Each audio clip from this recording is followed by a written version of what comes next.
J'en ai rien à foutre de Charlie Kirk. Oui, mais c'est la culture du débat. Cette espèce de surmoi libéral qui consiste à penser qu'il y a une espèce de symétrie entre les deux camps, ça me donne envie de gerber. J'en ai rien à foutre de ce qui arrive aux fachos, mais vraiment.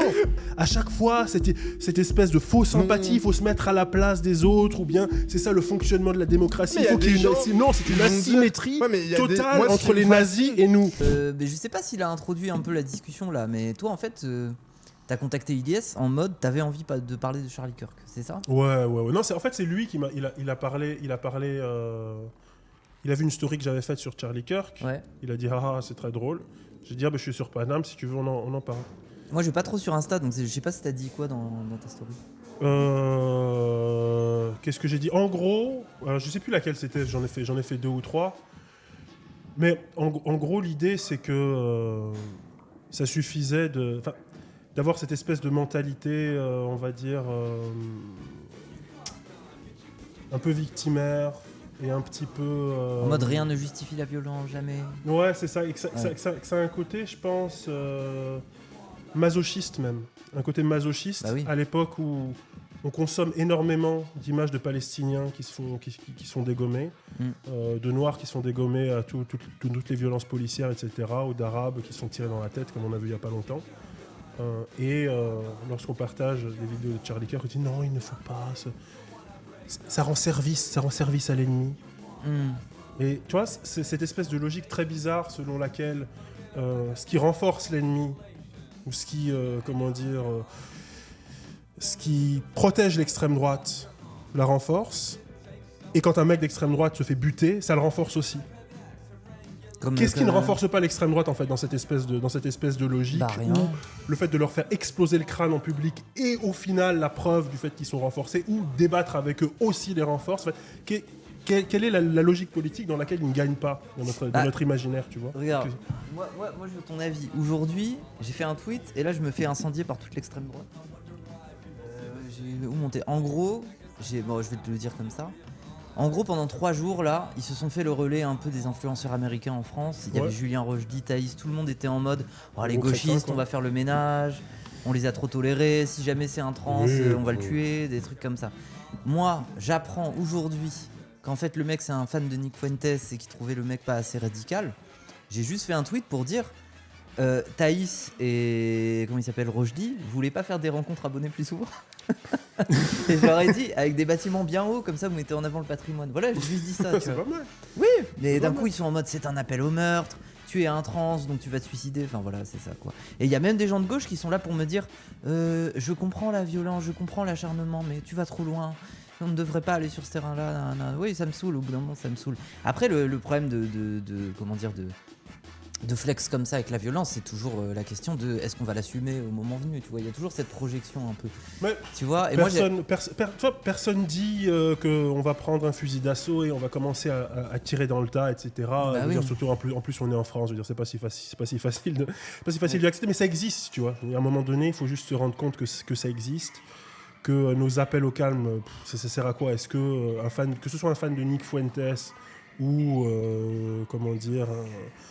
un antifasciste ultra radical, etc. Est-ce qu'ils vont écouter nos espèces d'appels au calme? Non, il faut se rendre compte que la violence politique fait partie de la politique. Et du coup, ils ont le monopole de la violence.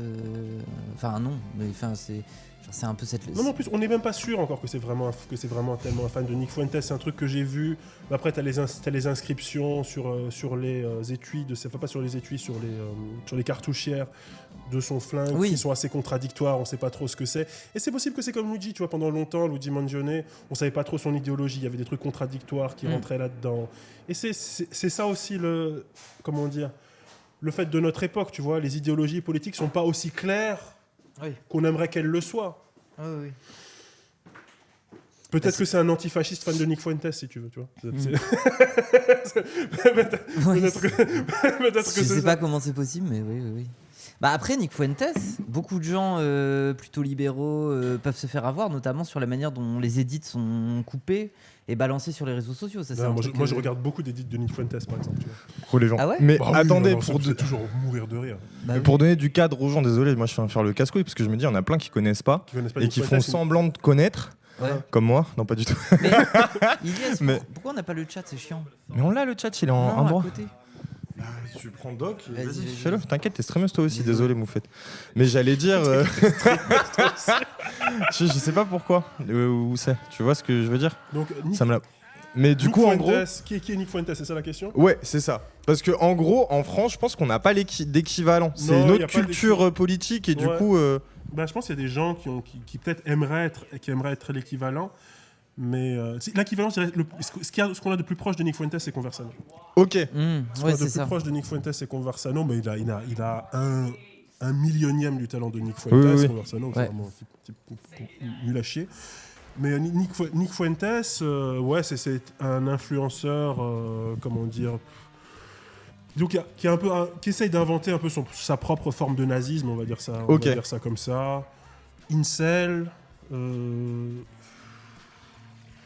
chrétien, je pense qu'il y a un peu un élément de christianisme. Oui, wannabe. Le fondement, c'est quand même l'antisémitisme, parce que c'est ça le truc le plus fondamental, le truc le plus central pour lui, c'est l'antisémitisme quand même.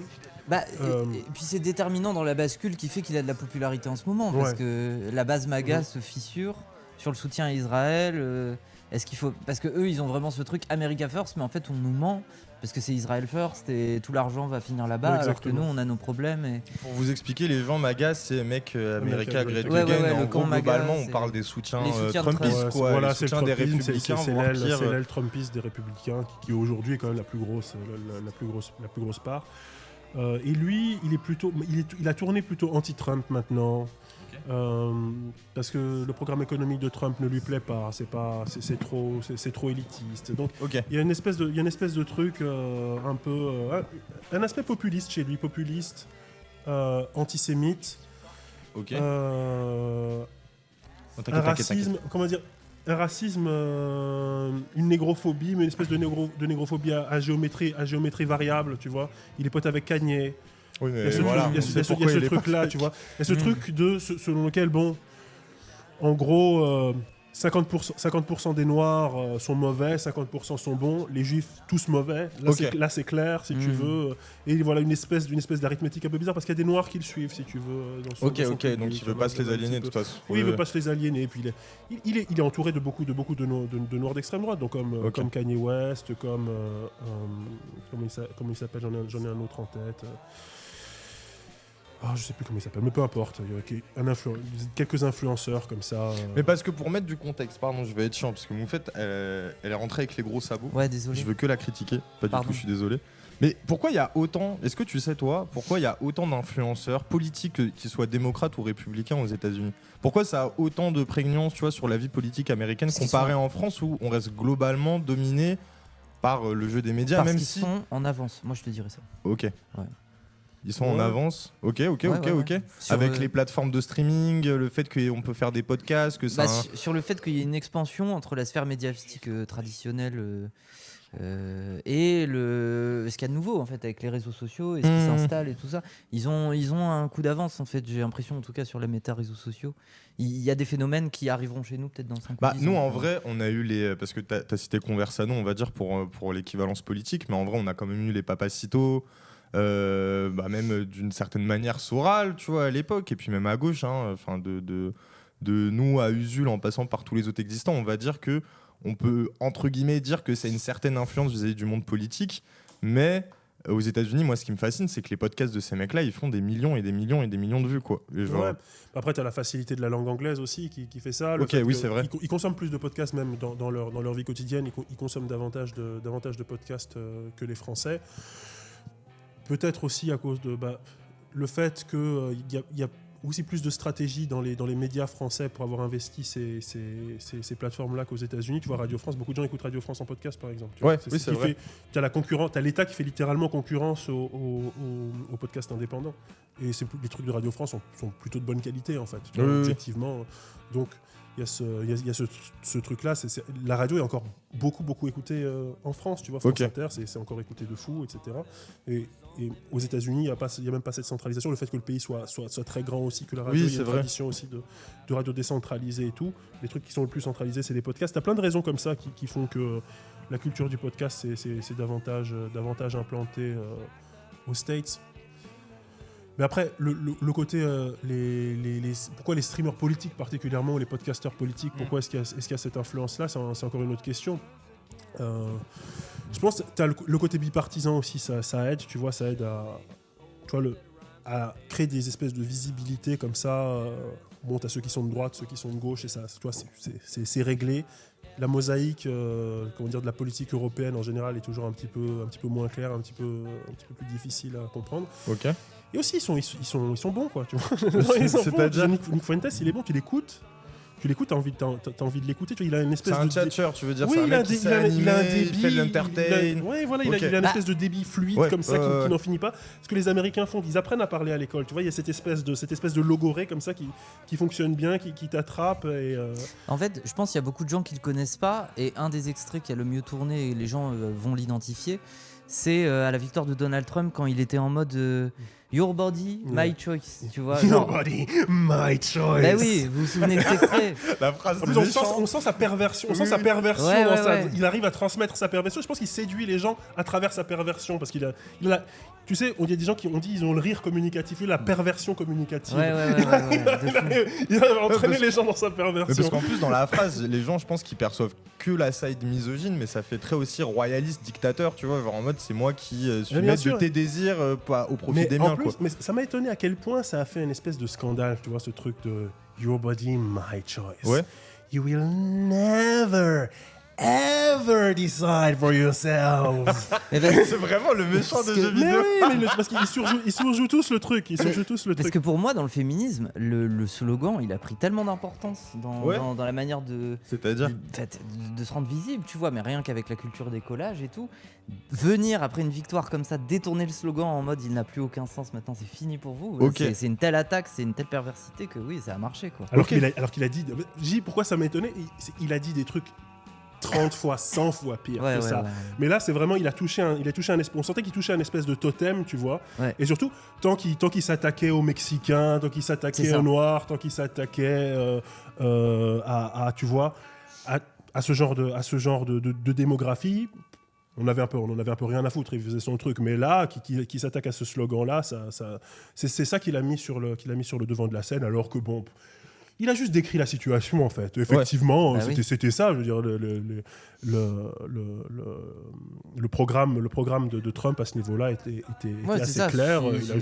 Il a juste résumé la chose, mais qu'il ose le dire tout haut. C'est une manière de dire revenir sur on couche pas hors du mariage, pas d'avortement. La race blanche doit survivre, donc vous allez pondre. Enfin, c'est un peu ça, quoi. Oui, c'est exactement ça. Voilà. Il y a le côté sous-jacent eugéniste, etc. Et du coup, j'allais dire, désolé, je suis un peu chiant, moi je fais les questions relance, mais c'est aussi pour donner un cadre aux gens. Parce que en vrai, Trump, tout à l'heure, là, tu viens de parler de lui. On est d'accord, il s'est fait élire grâce justement à cette émanation un peu de ces podcasteurs américains sur Internet et sur la base un peu de l'alt-right américaine, qui était sur des forums. Il les a beaucoup choyés. Ouais. Par exemple, quand il est arrivé au pouvoir, il a fait sortir de sa prison roumaine Andrew Tate, tu vois, qui est quand même le plus, plus massif de tous. C'est vrai. On sait que littéralement, il a utilisé le gouvernement pour négocier, enfin pour faire un bras de fer avec le gouvernement roumain et dire non mais vous nous l'envoyez. Vous l'envoyez aux États-Unis. Il va attendre son procès bien tranquillement, bien sagement chez nous, et ça a fonctionné. Ouais. Mais non, mais parce que ce qui est intéressant, c'est aussi cerner que les réseaux, ça peut être une contrebalance à ce que la propagande médiatique veut te faire de toi. Et moi, c'est ça que je trouve fascinant avec le cas Trump, c'est que, tu vois, moi par exemple, j'étais un mec de 4chan et j'ai vu 4chan, peut-être que je dis des bêtises, le chat, vous allez me dire, hein, mais vers 2013-2014, c'était plus possible de. Enfin, tu vois, genre, hormis le mu sur le truc que je traînais le plus, j'allais plus sur les autres catégories parce que c'était.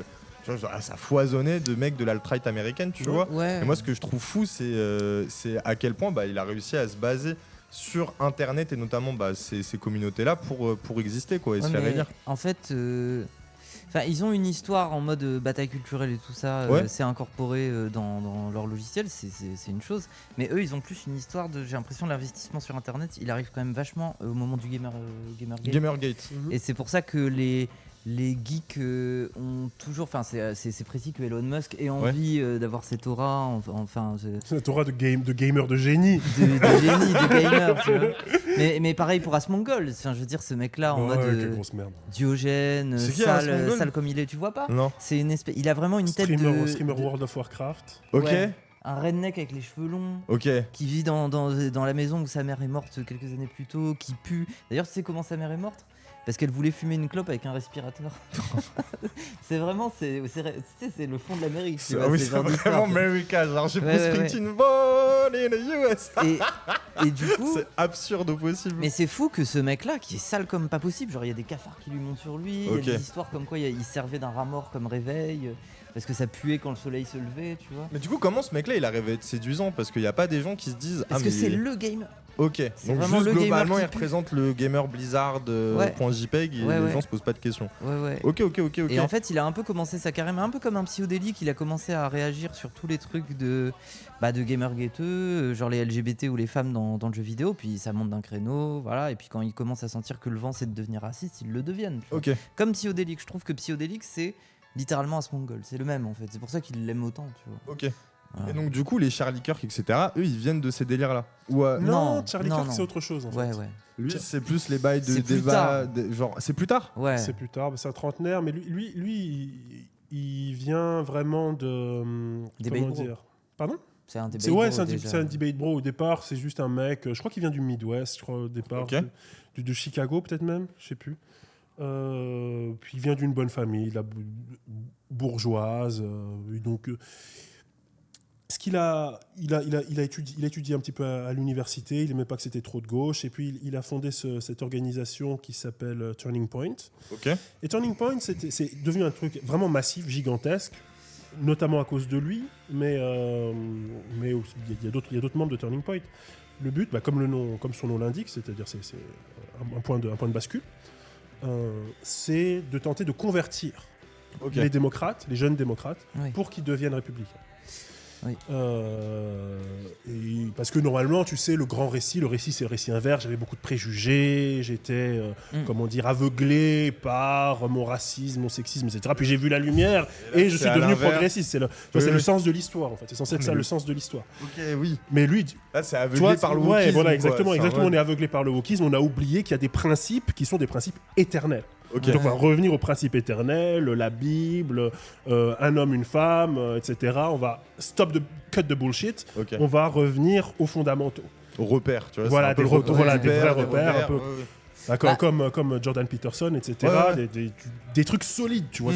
En fait, moi je dirais que ça vient d'une autre tradition qui était celle un peu qui découlait de Breitbart, où le premier qui avait commencé à faire des trucs comme ça, c'était, je sais plus comment il s'appelle, il a un nom compliqué.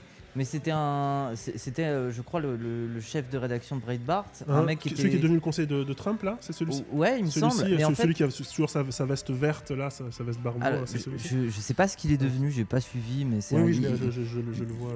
Bannon, non, c'est même pas Bannon. C'est pas Steve Bannon. C'est un mec homosexuel. Il y en a beaucoup, d'ailleurs.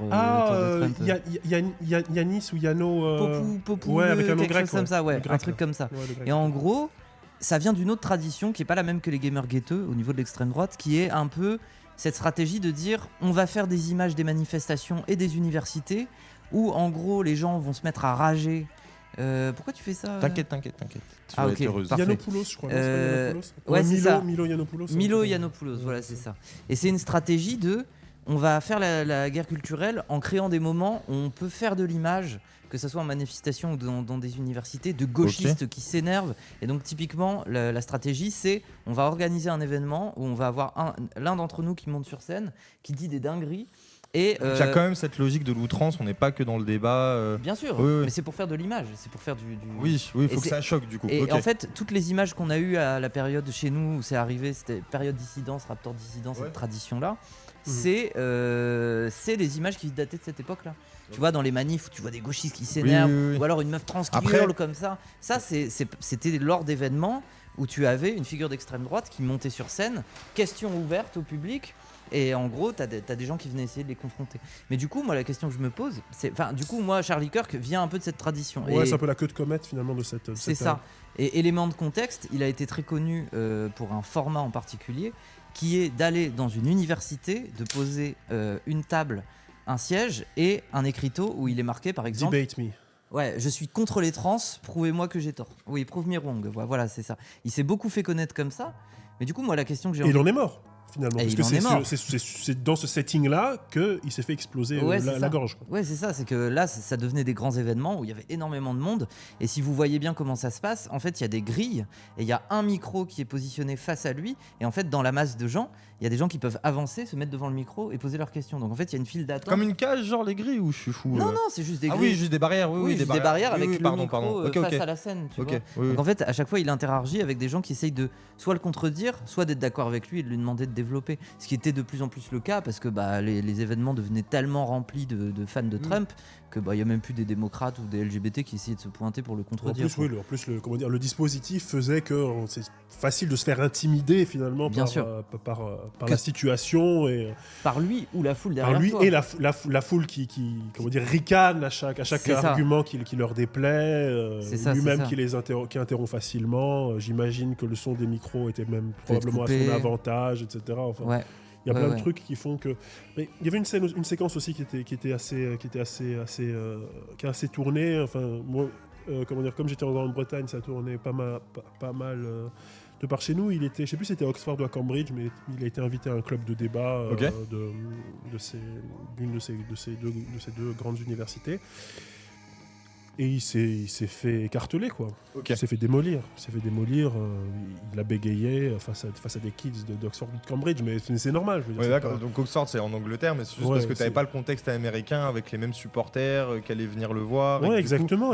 On sortait justement du cadre auquel il était habitué. Quoi. Ouais, on sortait du cadre. Et puis c'était des kids qui étaient les meilleurs débatteurs du monde, tu vois, c'est pas trois trous du cul dans une université de merde de l'Utah. Non, mais il faut dire ce qui est. Je veux dire, c'est un autre niveau, tu vois. Oui, c'est ça. Le niveau européen n'est pas le même niveau. Le niveau de l'éducation européenne n'est pas le même niveau que de l'éducation états-unienne. Ok. La culture du débat à Oxford, à Cambridge, dans ces universités-là où c'est très intense, en fait. Il y a un truc intense aux États-Unis aussi, mais c'est pas exactement la même chose. C'est pas un format auquel il était habitué. Des trucs de fond un petit peu plus solides. Enfin, il y a plein d'exemples de Charlie Kirk qui s'est fait ridiculiser. Peterson. Oui, Jordan Peterson, c'est autre chose. C'est encore un autre. Il a eu un truc. cancer, il s'est affaibli aussi, quoi. Il y avait ça. Il est au sommet de sa puissance, il n'a pas. Sa pression spirituelle a diminué. Ouais. Mais j'allais dire, et du coup, ce mec-là, Charlie Kirk. C'était, est-ce que d'une certaine manière on peut dire que c'était un peu un bélier pour on va dire la société ou l'opinion publique américaine pour accepter des idées. J'ai l'impression quand même il y a un côté de rendre respectable. Ouais, je sais pas, peut-être je me dis des idées que les républicains pouvaient les rendre cool plus que un peu moins rendre admissibles ou acceptables, je sais pas comment dire. Non, pas acceptable, cool. OK. Non, c'est transgressif mais c'est cool. C'est vraiment les cool kids, les nouveaux cool kids, tu vois. Les nouveaux cool kids carrément. Bah oui, au final c'est ça. Ouais, le truc, c'est de rendre les valeurs auparavant les plus archaïques, qui semblaient les plus archaïques, de leur donner un espèce de lustre. Parce que les trucs qu'ils disaient étaient vraiment pas... comment dire...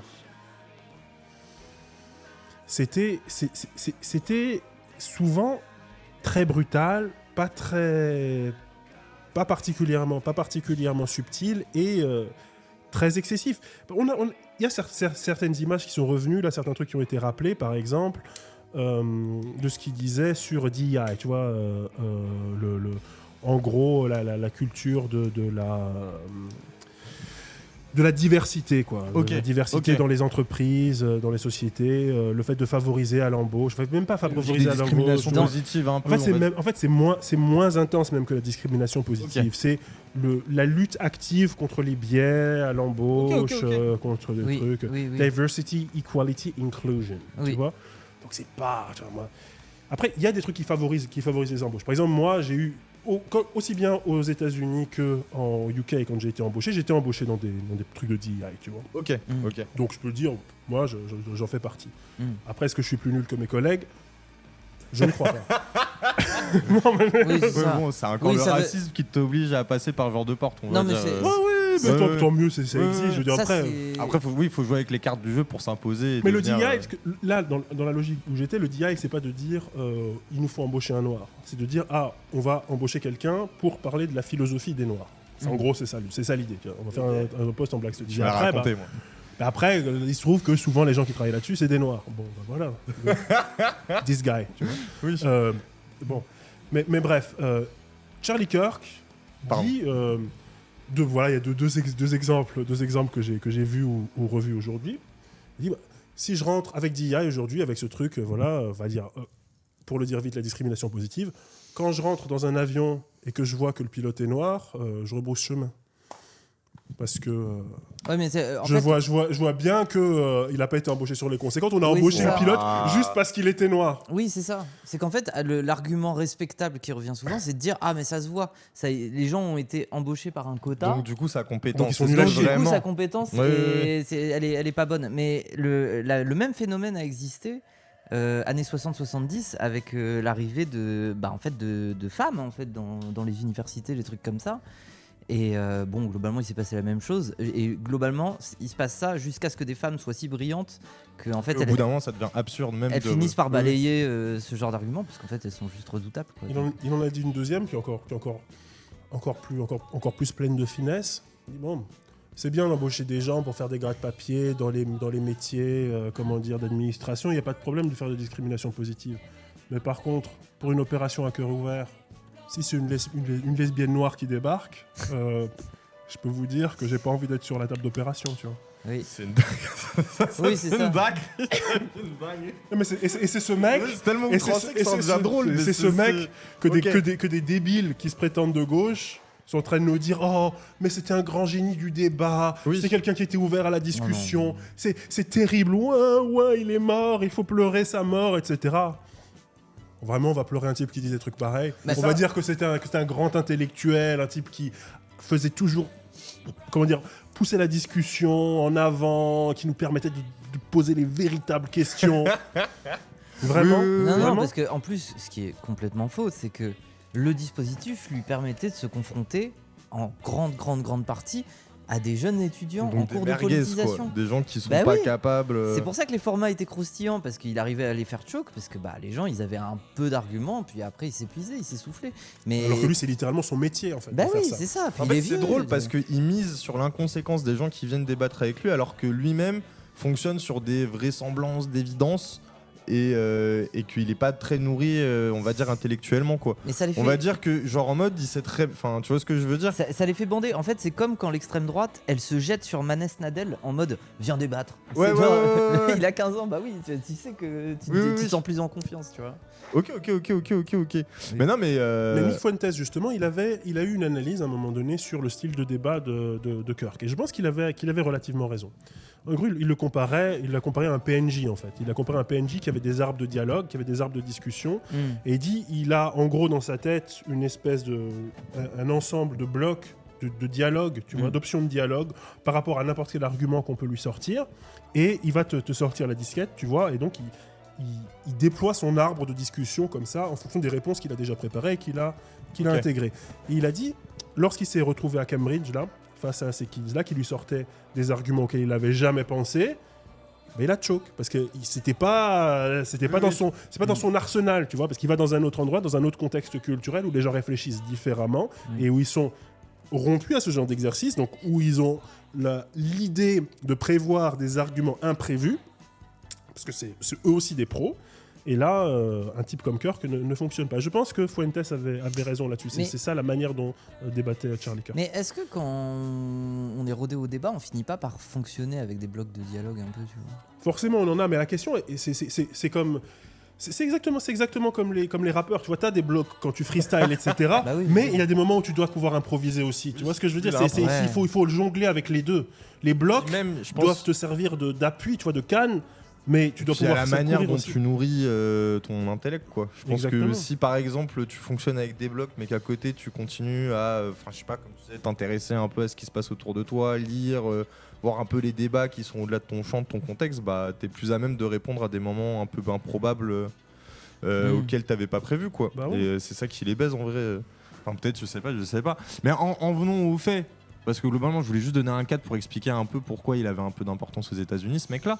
C'est parce que même, alors on parle aux États-Unis, même Netanyahou lui a dit pray for Charlie, un truc comme ça. Je crois qu'il a tweeté. Oui, bah évidemment, parce qu'il était très pro. Très pro-Israël. Ouais, j'ai vu même qu'il était financé apparemment par. Bah évidemment, Turning Point. Mais Turning Point, c'était une machine à cash. Hein. Je veux dire, c'était un aspirateur à pognon. Bah évidemment. Mais comment il se fait de la thune Bah, il se fait financer par. Oui, ok, d'accord. Et même quand Trump est au pouvoir, il les finance pour faire la propagande de Trump, et quand il n'est pas au pouvoir, il les finance pour faire campagne contre lui. Des mecs qui font des centaines de millions de vues sur leurs vidéos, etc. Ils font la propagande, c'est des propagandistes. Donc évidemment qu'ils les financent. Mais c'est comme, regarde, genre, quand tu te poses la question, comment Jordan Florentin peut se payer un service de sécurité avec genre 4 ou 5 personnes ? Bah la réponse c'est ils ont des thunes. Oui, des milliardaires qui investissent à perte et qui réfléchissent pas. C'est pas qu'ils investissent à perte, ça s'appelle un investissement. Oui, enfin pas à perte, pardon, mais ils s'en foutent du fric qui balance tant que ça sert leur propagande. C'est utile, ça va sur le long terme, c'est de l'argent bien investi, bien utilisé. Après bon, Jordan Florentin, à mon avis, il paraît sur mauvaise foi. Il devrait prendre des mecs un peu plus talentueux que ça. C'est ça que je trouve désolant. Et même sur Internet, dans l'ordre des influenceurs, je me dis heureusement qu'ils n'ont pas l'intérêt. Mais après, il y a une méfiance. Tu sais qu'il y a une méfiance. Moi, c'était Papacito qui avait sorti ça dans un podcast. Il était en mode mes frontières, niquez vos mères. Je sais plus. Attends, excuse-moi. Il a bien dit. T'as dit quoi ? Non, rien, pardon. Mais Papacito, il a dit quelque chose. Il a dit frontières, niquez vos mères. Moi, en fait, je vois. Non, c'est pas frontières, c'est valeurs actuelles. Oui, valeur actuelle, niquez vos mères, parce que maintenant vous cherchez à nous recruter, ou vous recrutez ceux avec qui on a commencé à faire de l'influence sur Internet. On a rendu malléable, je t'en avais parlé une fois, on a rendu malléable le cerveau de ces jeunes-là. Et maintenant, c'est vous avec vos business, vos médias qui tirez les marrons du feu. Et qui traînez. Et puis tu sais, ils jouent d'un truc populiste de vous êtes les mondanités parisiennes dans vos bureaux. Et nous, on est le peuple. Ouais, c'est en gros, nous on a pris tous les goûts. Et maintenant, c'est vous qui prenez l'oseille, etc. Moi, j'ai presque envie de lui donner le point. Non, mais moi, j'ai entendu totalement la chose, parce que pour moi, c'est même la liberté de ton que tu t'autorises. Moi, ce qui me fascine, c'est que un Florentin, il est beaucoup moins outrancier, et limite, il joue un peu avec des codes que la gauche peut avoir des fois. Oui, mais genre en mode. Et moi, c'est ça qui me fascine. Moi, c'est la blague que je fais en stream, c'est quotidien version extrême droite en vérité frontière, tu vois. Mais après, alors que Papacito, c'est totalement outrancier. Attends. C'est juste. En fait, moi, je lui donne le point parce que par rapport à leur imaginaire, virilité, terroir, débrouille. Oui, c'est vrai. Mais à l'heure actuelle, des fois, il y a des émissions avec le mec a un t-shirt, tu sais, avec des lettres, je sais plus ce qui était écrit, genre en mode je dérange la société. Genre, les gens habillés comme ça, frère, ils se pensent radical. Ils sortent d'école de commerce ou d'école de journalisme. Mais je pense que c'est évident que tout le monde ici, voilà, on va préférer Papacito parce qu'il est rigolo, etc. Il a la gouaille et tout, d'accord. Mais son argument sur lequel, voilà, moi j'étais là au début. C'est un truc de stratégie politique, même d'art de la guerre, si tu veux. C'est un truc de savoir mener la guerre et c'est autre chose de savoir la gagner. Tu vois ce que je veux dire ? C'est comme la révolution. Non, mais oui, même la révolution. Mon exemple, c'est souvent la révolution haïtienne, tu vois. Genre, il fallait un Toussaint Louverture pour mener la guerre, et il fallait un Dessalines pour la gagner. Tu vois. Et là, c'est un peu l'inverse, parce que je pense que Papacito, il est plus Dessalines, mais la situation est différente. Oui, il fallait des gens comme Papacito, Soral, le Raptor dissident pour ouvrir le terrain, mais après, qui peut la gagner ? Peut-être c'est des espèces de merdes comme ça, comme Florentin, comme Frontière, là, comme Tegner, des espèces de personnages absolument gluants et sans colonne vertébrale, mais qui ressemblent à la droite française en fait. Oui, totalement. C'est ça qu'il faut mettre sur les plateaux. C'est pas des. En fait, je sais pas, moi j'ai. C'est pas des Papacito que tu vas mettre sur CNews. Ah bah c'est sûr que ça te rend pas respectable. Voilà, pour les retraités qui regardent cette émission, ça va pas fonctionner. Moi, je regarderais un peu plus CNews. Ça va pas fonctionner, mais bien sûr. Ben justement, toi, tu regarderais plus, mais c'est. Est-ce que si tu regardes Papacito sur CNews parce que tu sais que tu vas te marrer, après tu vas voter Rassemblement National ? J'en doute. Non. Tu vas regarder pour te foutre de sa gueule ou pour entendre les meilleures blagues, etc. Ils veulent pas du divertissement, ils veulent quelque chose d'efficace aussi, les gens qui mettent de l'oseille là-dedans. Après, ils ont mis Pascal Pro. Et je pense que la majorité des gens qui écoutent Papacito sont pas du tout sont même pas de droite en fait. Oui, c'est du hate watch, genre en mode du hate watch ou du fun watch. Ouais, fun watch. Genre. il est objectivement drôle, alors tout le monde le regarde, etc. Mais comme Et donc, Raptor. il a l'impression d'avoir de l'influence à droite, mais il n'a pas de l'influence à droite. Il a de l'influence culturelle parce que c'est un type marrant et il se trouve qu'il est de droite. Je pense que c'est ça, juste. Mais c'est pour ça qu'ils traînent ensemble, Raptor et lui. Parce Oui, c'est-à-dire qu'ils sont faits du même bois. Au niveau de l'Audima qu'ils ont pris et de Laura qu'ils ont pris, c'est vraiment. On était les comiques, on était les rentre-dedans, les punchologues, tu vois. C'est des gens marrants, ils sont Ouais, marrants, c'est ça leur voilà, talent. c'est Mais ça. après, politiquement, je pense que politiquement, ça n'a pas de sens ce qu'ils racontent. Tu vois, leur programme n'a aucun sens. Oui, totalement. Un royalisme, Après- un royalisme de la foire du trône, tu vois, des couronnes en plastique, des couronnes Burger King. Enfin, je veux dire, c'est ça le royalisme de Papacito, c'est des couronnes Burger King. Je veux dire, ça n'a aucun sens. Tu vois, ça n'a aucun sens. Mais c'est parce que ça fait homme sandwich un peu la bien manière sûr, dont c'est véridique. Mais c'est ce qu'il faut aussi, c'est ce qui fait la beauté de la chose. C'est ce qui fait la beauté de la chose, c'est ce qui fait la grandeur du truc. C'est pour ça que c'est un grand comique. Mais je pense pas que lui-même peut croire à son propre programme politique. Mais du coup, pour revenir sur le contexte américain, là c'est le truc de il s'est fait buter, Charlie Kirk, qui s'est fait buter d'une balle à plus de 200 mètres dans la jugulaire. Moi, ce qui me fascine là, c'est fusil de chasse. Et moi, ce qui me fascine là, c'est tout le débat, ce que je racontais avant que tu arrives. Là, ils sont tous en mode comment c'est pas possible. De toute façon, c'est facile de tirer avec un sniper à 200 mètres. Donc, un gauchiste qui ne tire jamais, qui est contre les armes à feu, aurait pu le faire. C'est un peu le sous-entendu, tu vois. Ça me fascine. Ils se débattent avec leurs propres clichés. Ils se débattent avec leurs propres clichés. Genre, les gauchistes ont très longtemps utilisé des armes à feu. Je pense qu'on devrait le refaire. Hein. On en avait parlé la dernière fois, les clubs de tir aux États-Unis, d'extrême gauche. Ben, pourquoi pas Non, mais c'est vrai. Pourquoi pas Je veux dire, non, mais à un moment donné. Un petit stage, moi ça me. Non, mais en toute légalité, je veux dire, en toute légalité. Oui, en toute légalité. On peut pas à la fois. Je veux dire, si on a le discours, le fascisme revient. Je veux dire, on peut pas à la fois avoir le discours sur le retour du fascisme, si on le prend au sérieux, si on dit vraiment. Si on croit vraiment au fait que le fascisme est sur le retour, on peut pas se dire que c'est une bonne idée de ne pas posséder d'armes à feu. Toi, t'es en soit mode. On est sérieux. Non, mais soit on est sérieux sur ce qu'on dit, soit on y croit vraiment. Et ça veut dire que si le fascisme est vraiment en train de monter, il va falloir à un moment donné passer à l'autodéfense. Oui. Je veux dire, c'est juste la conséquence du truc, tu vois. Mais attends. Non, moi je suis pas d'accord. On fera des sit-ins devant les quartiers quand ça va marcher. Voilà le masochisme de la gauche dont on parlait tout à l'heure. Ouais, parce qu'en vrai, les gens ils se rendent pas compte. Mais par exemple, là, on fantasme le truc des grèves ouvrières. Mais en vrai, là où le fascisme arrive, c'est que lui, il arrive armé, en botte, et des fois, ça vient de la population directement, aidé peut-être par l'armée, par la police, par l'État directement, de manière plus discrète. Mais c'est des gens de la population qui viennent péter les grèves à raison d'armes, etc., tu vois. Et oui, non, mais je suis d'accord sur le truc de l'autodéfense, surtout aux États-Unis, tu vois, le contexte français. Je répète, c'est autodéfense. C'est-à-dire, il s'agit pas d'aller, rafaler des chemises noires au hasard, etc. C'est pas du tout ça. Mais se dire, il faut mais surtout qu'aux États-Unis, que tu puisses. C'est un amendement, tu vois. Par exemple, aux États-Unis, ça peut être débattu dans le sens où c'est un amendement, sauf que cet amendement, il est capté aussi par le lobbying des armes à feu. Non, mais aux États-Unis, c'est clair de toute façon que c'est pas, il y a pas de choix. Il n'y a pas de choix. Oui, mais à la base, dis-moi si je me trompe, cet amendement, il est aussi en mode vous vous prémunissez des dérives des politiques, le truc du peuple en armes. C'est ça qui et limite, c'est un. Je vais pas dire que c'est un principe marxiste, mais tu vois le défense. Tu vois ce que je veux dire. C'est une forme de libéralisme politique, on va dire ça comme ça. C'est l'idée que, mais il y a plein de pays où il y a beaucoup d'armes à feu. Après, il y a pas de pays où il y a plus d'armes à feu qu'aux États-Unis, où tu en as 2 par membre de la population. Tu vois, en civil, on en avait parlé. Il y a un demi-milliard d'armes à feu en circulation hors des armes police et armées aux 600 États-Unis. millions d'armes. Ça ferait 600 millions d'armes, genre. 500 millions d'armes, entre 400 et 500 millions d'armes en circulation aux États-Unis. C'est une dinguerie. Et donc, ça, je pense que quand on dit voilà, il faut enrayer la propagation des armes aux États-Unis, je comprends le sentiment, discours, je comprends le discours. Mais qui va saisir une fois que la loi sera. Enfin, c'est difficile de saisir quelque chose, notamment une arme, à quelqu'un qui, par définition, possède déjà une arme, au moins une. Et le risque, c'est que la personne parce que veut pas l'arme rendre son pour arme, ne pas rendre l'arme. Oui, voilà, c'est ça. C'est un peu compliqué. Tu as créé des cas de révolution. Moi j'avais du mal à attraper tous les Pokémon de chaque jeu. Et du coup, je pense 500 millions, c'est beaucoup. Mais putain, j'ai oublié sur quoi je voulais réengriner. Attrapez-les tous. Hein. Et après, on en fait quoi en plus? Bon, je sais pas, on fait une statue, on les fond et on fait une statue.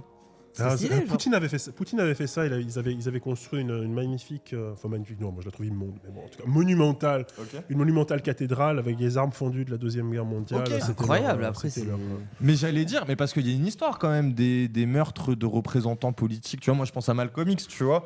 Genre après il y a le El Famoso CIA où des gens vont dire c'est la CIA à NOI parce que Malcolm X prenait trop de place. Mais tu vois, Luther King. Et là je prends on va dire des figures entre guillemets de l'antiracisme. Mais j'imagine que tu vois, t'as d'autres figures qui sont plus connues, mais qu'on finit butées par un coup de fusil, par un coup de feu. Bah oui. Non, mais j'ai l'impression que du coup, c'est aussi une culture, tu vois, qui est liée à l'histoire politique américaine. Bien sûr, évidemment. Que de dire, bon, lui, il prend trop de place. Pour X ou Y raison, je vais le buter, tu vois. Là, on connaît pas encore les intentions du mec qui a buté Charlie. Le meurtre politique, mais... que ce soit le meurtre de masse, le meurtre politique, ça fait partie de la culture politique. Ça fait partie de la culture politique mondiale. Ouais. Et aujourd'hui, c'est resté aux États-Unis parce qu'il y a cette prolifération des armes. Et il n'y a que dans l'Europe occidentale, parce que on a une espèce de croyance très premier degré, excessivement stupide dans la démocratie libérale. On confond la carte et le territoire. On pense que les principes de la démocratie libérale sont juste véridiques, absolument vrais, inscrits dans le fondement de l'ADN de la nature humaine, etc. Et donc, de fait, la discussion est meilleure que la violence. C'est vrai. C'est pas juste le fait d'une espèce de conjoncture, d'une culture politique particulière. Non. C'est vraiment comme ça. Et que utiliser la violence politique, c'est fondamental, que c'est véridique, que c'est mauvais et que ça ne doit pas exister. Mais après, moi, tu vois, limite, parce que non, c'est la loi qui dit que c'est mauvais. Les gens. Parce qu'on parle même de violence en politique, ça peut aller dans une forme de radicalité, tu vois, qui peut aller au-delà des armes à feu. Mais la vérité, c'est que la culture du débat induit aussi la culture du compromis. Et c'est ça que la démocratie libérale tente de faire exister. Alors que quand tu utilises la violence politique, c'est aussi parce que tu refuses les termes du débat de l'autre et que surtout, tu te fais pas élire là-dessus, quoi.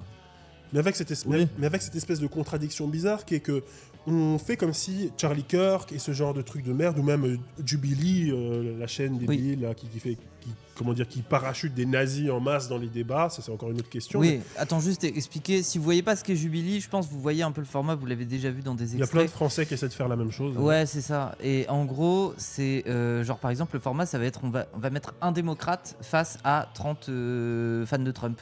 Ou alors on va mettre un mec d'extrême droite ou alors un anti-trans face à 30 trans, tu vois. Enfin, c'est vraiment ce format-là. Et en vrai, c'est divertissant. C'est l'essentiel. Enfin, c'est vraiment fait pour être divertissant. Mais le CEO de Jubilee a dit que tout ce genre de débats qui sont évidemment incroyablement, j'aime pas le terme, mais il est ridicule, donc je vais l'utiliser parce que la situation est ridicule, polarisée. Des débats excessivement polarisés, mais qui sont faits pour, soi-disant, créer de l'empathie. Il a dit, nous, on va être le Disney de l'empathie.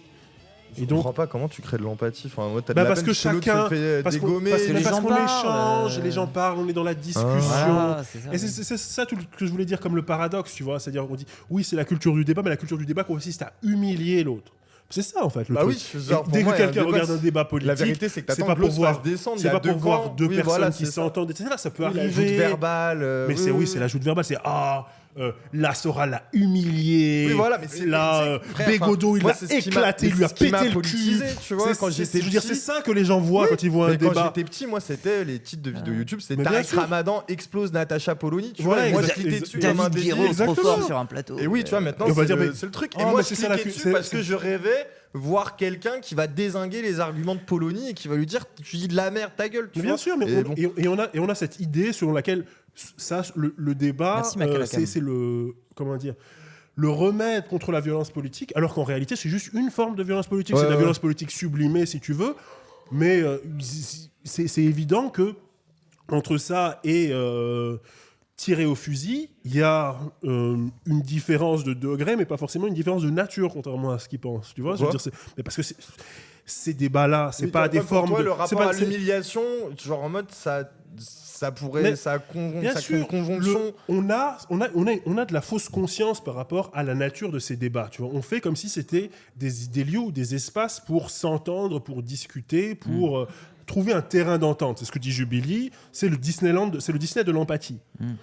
Mais c'est pas le Disney de l'empathie, c'est le Disney de l'antipathie où le but c'est d'humilier l'adversaire, de le terrasser et de prouver la justesse de sa propre doctrine. Donc c'est une forme de violence. C'est un ring, c'est un octogone, voilà, octogone, octogauche, tout ce genre de slogan un peu à la con.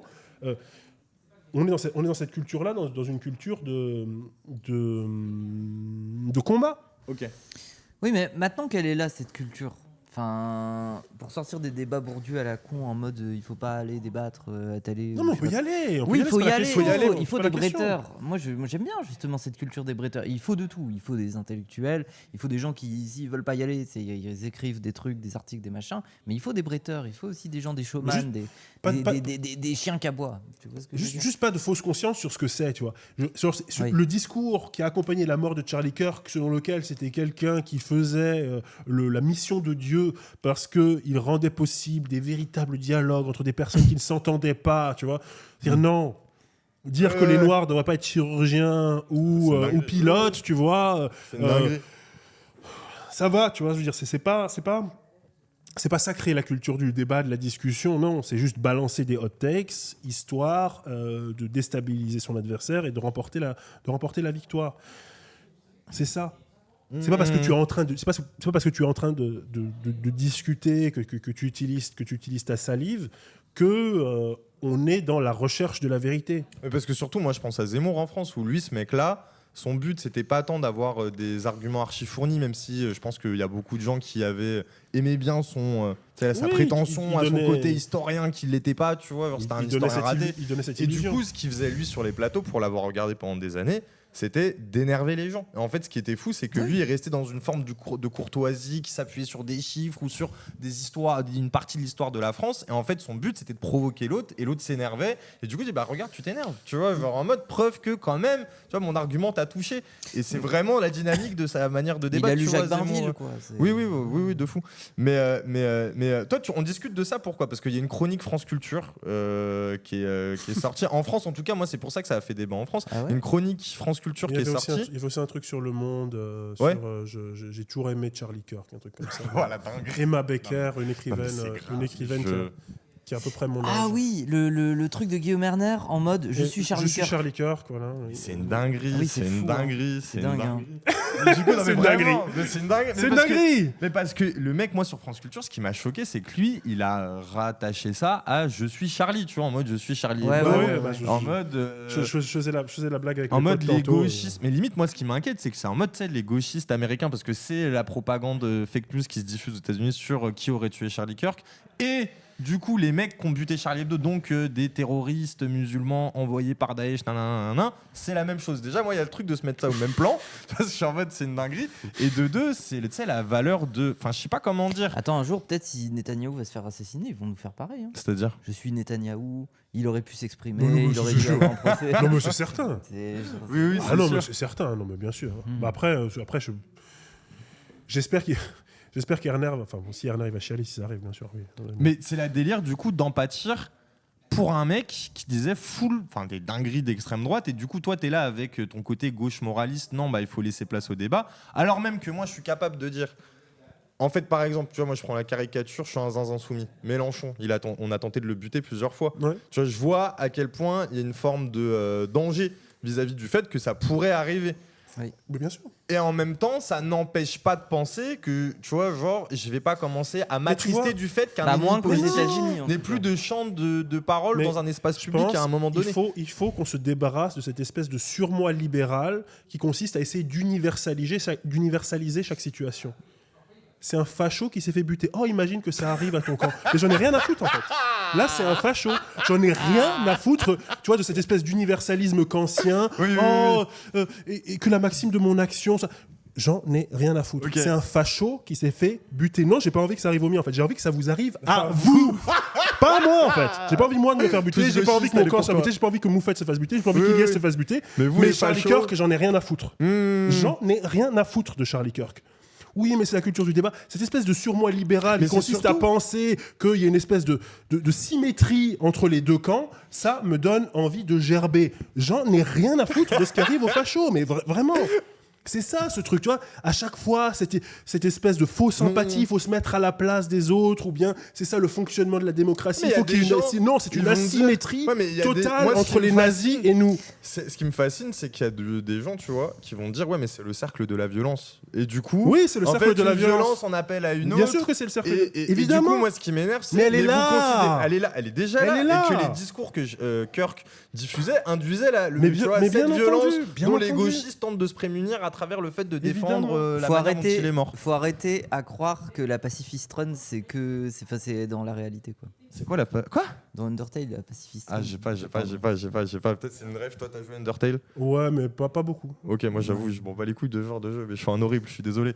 Mais du coup, voilà, c'est ça. J'avoue, je m'en bats les couilles de ce genre de jeu. J'aime Il bien, a moi. été- Mais frère, Il a été sans on a, vaseline. on a des images de synthèse, Dégoûté. on est à la limite de la 4D, et il y a des gars, ils font des Mais gens tu- limite, tu- je m'en Non, branle, l'argument des graphismes, il est répugnant, voilà. vraiment. L'argument Tu des te branles sur graphismes, des c'est pieds en immonde. 3D, voilà. Ouais, mais au moins ils sont en 3D, c'est Alors que bien nous, là, on tu se vois, branle je sur des dis pieds ça. en 2D. Non, mais je sais, mais après, c'est moi et mon rapport aux jeux vidéo, je vous laisse avec vos antiquités, Oh là là. vos renouveaux d'antiquités. Oh là là Mais je là dis là. ça que pour vous énerver. En vrai, j'en ai rien à battre, ça, la vérité. Bah, j'ai vu que tu en avais rien à battre. Au vu de comment j'en parle. Mais bon. Désolé. Non, mais nous, on est les Charlie Kirk. Nous, on Toi, est là. tu C'est descends- c'est l'empire romain du jeu vidéo. La statuaire Undertale, c'est la statuaire grecque. C'est le jeu rétro, c'est les jeux indés. Ouais, oui. C'est les jeux indés. Mais non, mais du coup, voilà. C'est ça qui est un peu énervant. Et surtout que moi, j'ai l'impression que du coup, de par la défense de il ne faut pas créer le cercle de la violence, il y a aussi ce truc sous-jacent de ce discours est légitime d'exister.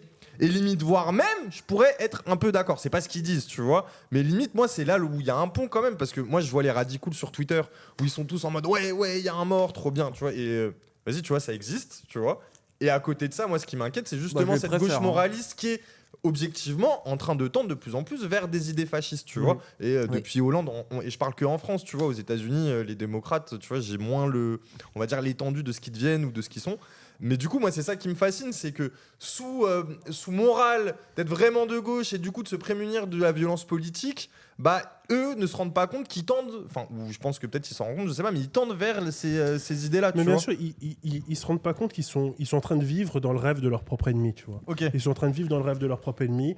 On leur a même pas encore demandé de condamner la violence, qu'ils sont déjà en train de la condamner, tu vois, qu'ils ont déjà peur, ils ont peur de ce qu'on pense. Moi, je me suis pas réjoui de la mort de Charlie Kirk, en tout cas pas publiquement.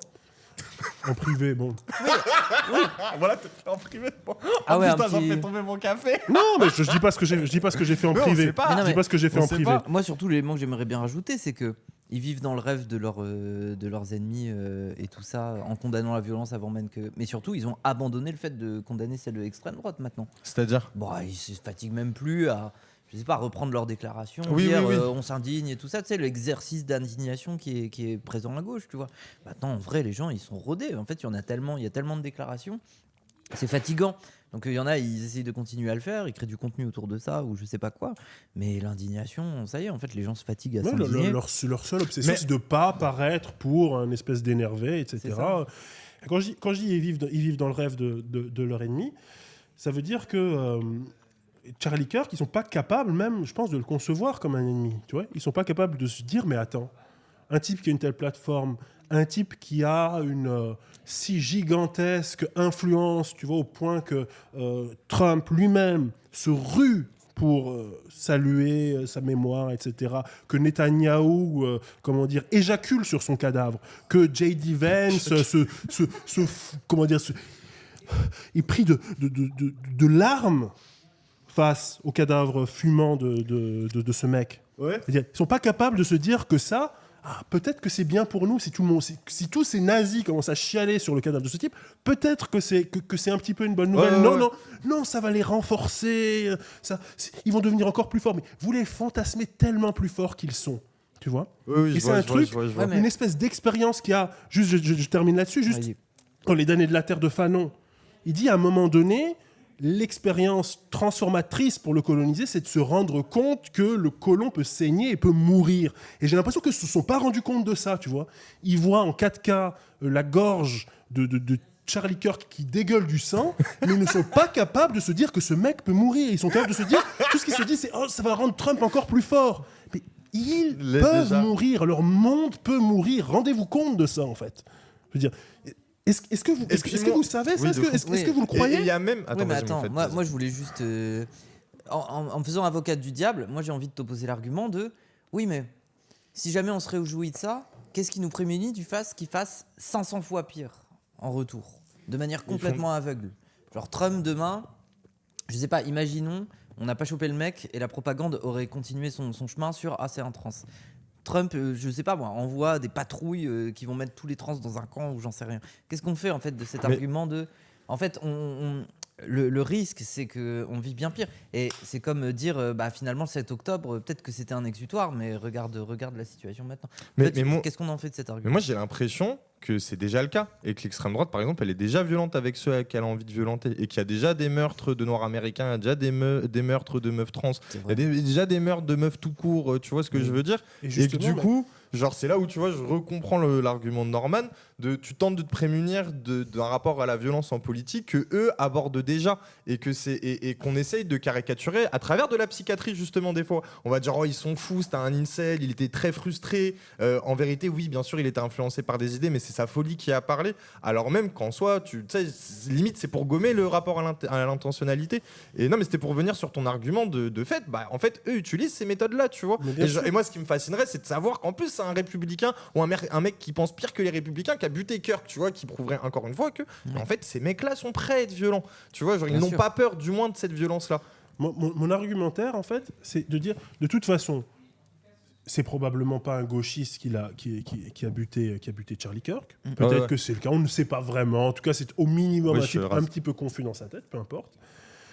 Ça va être instrumentalisé par Trump. Et même pour le bien de l'argument, peu importe que ce soit un Groyper, c'est-à-dire un défenseur de Nick Fuentes, un néo-nazi, ou un gauchiste qui l'a tué, on sait maintenant que ça pourrait être un fasciste qui l'a tué. Ça pourrait très bien être un Groyper qui l'a tué.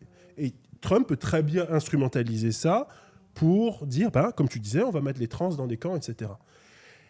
Quel est, dans ces circonstances-là, dans ce contexte-là, où tout semble en dehors de notre portée, en dehors de notre pouvoir, quel est notre avantage à cultiver cette culture de la victimisation et de la pseudo-non-violence qui n'est que l'acceptation de la violence de notre ennemi? Est-ce que c'est vraiment bien, dans ce genre de contexte-là, où il serait possible d'avoir un minimum de culture d'autodéfense à la manière des Black Panthers, de cultiver ce truc, on se dit, de toute façon, tout ce qu'on peut faire, c'est implorer la mansuétude de l'adversaire, tu vois, cette espèce de truc qui a été très longtemps la culture, et même Black Lives Matter, tu vois, qui est un mouvement, comment dire, ambigu, tout ce qu'on veut et tout, mais le fait de scander les noms de nos morts et de les brandir dans les manifestations pour dire, regardez, c'est nos morts à nous, s'il vous plaît, ayez un peu d'empathie, plutôt que de brandir les morts de l'ennemi et de dire, regardez, on est capable. Vous aussi, vous êtes capable de mourir. Même pas nous, on est capable de les tuer. En fait. C'est même pas nous, on est capable de les tuer. C'est, regardez, vous aussi, vous pouvez mourir, en fait. Imaginez, dans la logique de déshumanisation. Ou souvenez-vous que vous êtes mortel, tu vois, memento mori, de brandir des vanités, tu vois. Vanité des vanités, tout est vanité. Vous aussi, vous allez mourir.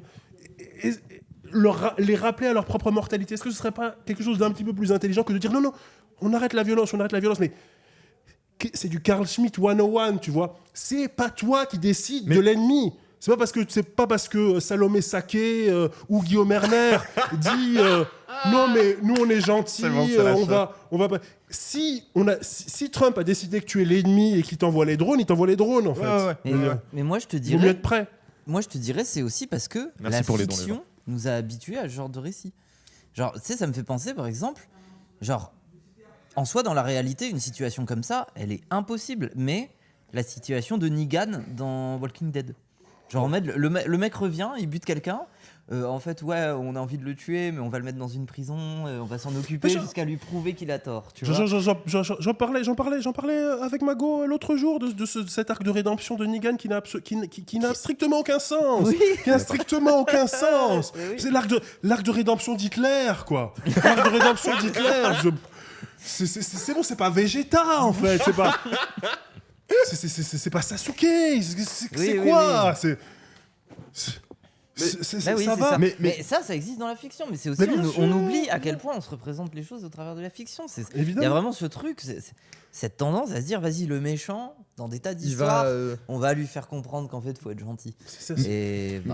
Mais du coup, pour toi, d'où cette logique, je vais pas dire de victimisation, mais tu sais, ce côté un peu non-violence et de masochisme. Moi, j'appelle ça une logique de masochisme. C'était masochisme, le terme que tu... Pour moi, c'est du masochisme. On adore regarder nos propres morts. On adore regarder les Palestiniens crever parce qu'ils sont gentils. C'est des martyrs. On adore voir crever les gentils. Et quand les méchants sont en train de crever, on n'est pas capable de trouver en nous le sadisme de dire parce qu'en France le débat c'était la mort de Jean-Marie Le Pen où t'avais une partie de la gauche qui était en mode oh là là c'est la mort, et moi j'étais en mode mais oui voilà tu vois, moi j'étais ça en mode moi c'est ce mec là qui a fait ses dingueries en Algérie, qui a traîné avec des nazis, tu vois, genre qui a dit sa merde pendant tant d'années, qui a construit le monstre qu'on connaît aujourd'hui, genre pourquoi je vais commencer à empathir sur ça, tu vois. Et le fait qu'il y ait des jeunes qui fassent la fête, tu vois, moi j'avais été faire un vlog là-bas avec mon fait, on s'était tapé une barre, mais ça avait fait péter un crâne aux gens sur les réseaux. Et tu vois, on en revient à ton argument, mais moi sur GMLP. Mais du coup, je me dis, genre en mode. Mon gars, GMLP. Mais du coup, tu sais, je me pose vraiment la question, cette culture du masochisme qu'on est en train de connaître. Et, tu vois, parce que la droite, l'extrême droite, tu vois, Florentin, lui, il se victimise en permanence. Il dit ah, mais moi, je suis journaliste et vous me traitez de facho, les blancs souffrent, tu vois, t'as même le racisme anti-blanc qui arrive. Mais justement, et de la même manière. On devrait être capable de jouir de ça. Dans un rapport moral, tu vois. Mais en fait, je me pose la question, est-ce que tu sais pas, et c'est pas grave, désolé, je rentre dans le. Mais tu vois, dans l'antiracisme, je sais pas, le féminisme, même l'écologie, tu vois, genre même maintenant les animaux, tu vois, genre t'as un rapport à l'empathie et que je peux, tu vois, je l'entends, mais tu sais, à la limite, ce sont des victimes, les animaux, tu vois, et moi je le comprends, tu vois, d'une certaine manière, je fais abstraction et je le comprends, et c'est réel même. Mais pourquoi on est rentré dans cette culture-là politique? Parce que c'est quand même quelque chose qui nous domine aujourd'hui, j'ai l'impression.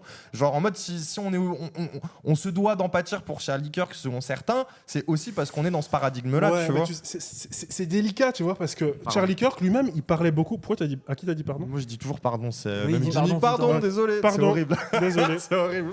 C'est pas de ta faute, t'inquiète. C'est un type de langage. Même moi, je suis une victime, frère. Mais, pardon. Imagine un jour ce gars, il se présente ou quoi, mais il garde cette habitude. Quoi. Je veux devenir des longs discours, pardon. Bref, pardon.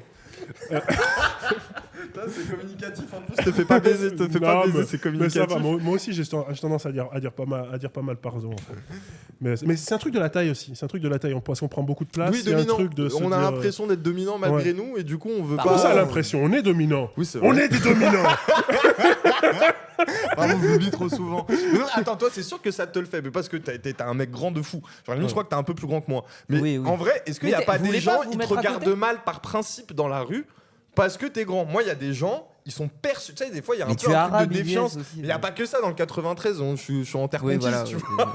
Il n'y a pas de port au Franprix, tu vois ce que je veux dire. Genre, du coup, il y a un bail de. Il y a de la défiance qui se crée. De fait, parce que t'es grand. Bah, bref, on est sorti du sujet. Mais ça te le fait, toi aussi, un peu ou... Ouais, un petit peu. Ouais. Oh là là, je suis heureux entre grands, on se comprend. Non, mais c'est un peuple compliqué, le peuple des grands. Les avions, c'est dur. Non, mais du coup, elle vient d'où cette culture du victim blaming? Voilà, c'est.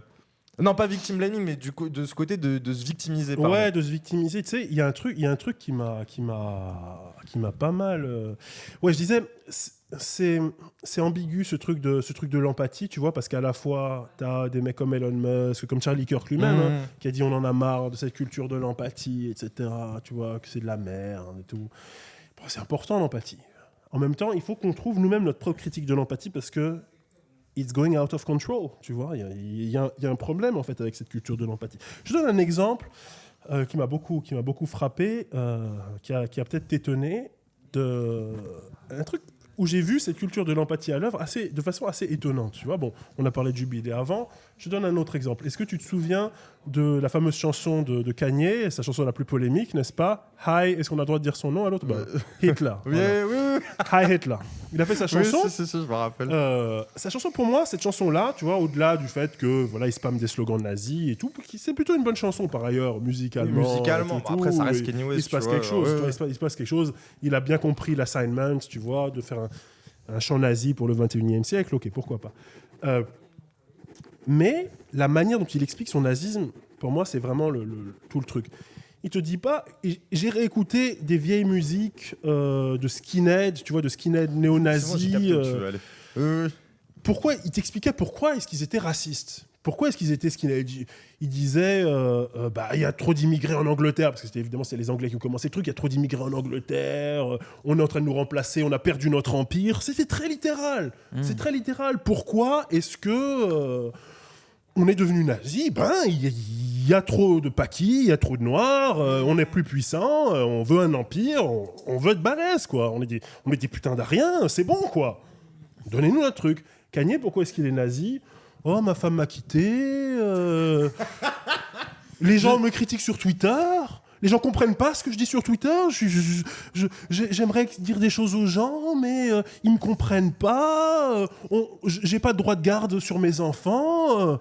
Donc voilà, Heil Hitler, quoi. C'est logique, non? C'est normal. C'est normal. Tu vois, il a sauté vraiment l'étape de l'idéologie nazie.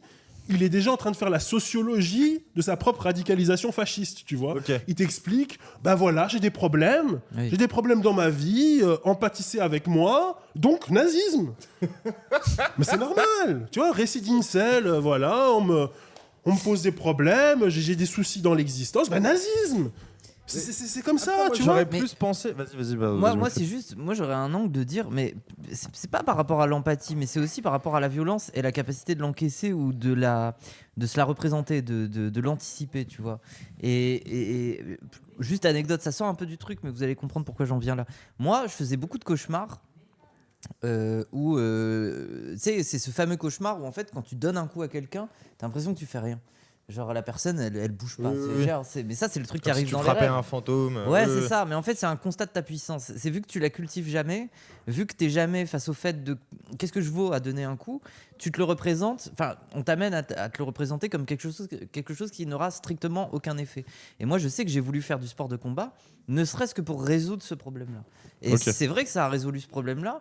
Au point où ça s'est inversé dans certains rêves, vu que je faisais de la boxe et tout, et je commençais à sentir ma puissance, dans certains rêves, je donnais un coup qui faisait trop mal à quelqu'un dont j'étais proche, que j'aimais.